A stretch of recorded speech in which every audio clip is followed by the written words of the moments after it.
It can often be a requirement in engineering to develop a flat pan from a complex curved surface.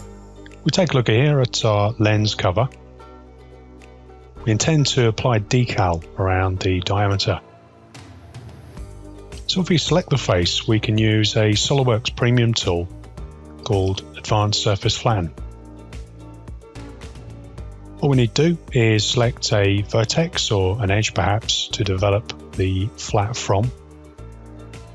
And very quickly we have the development ready to use downstream.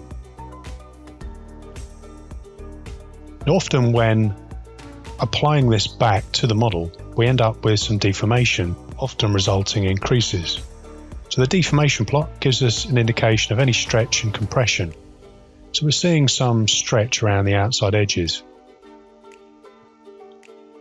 To overcome this, we can select curves and sketches on the model and use these to create tears or relief cuts in the flattened surface. Straight away, this will start to relieve some of those excessive stresses, which we can of course confirm. There we go, with another look at the deformation plot.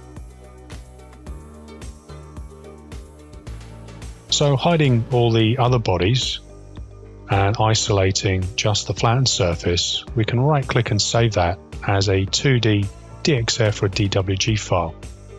This is very useful downstream for 2D cutting machines.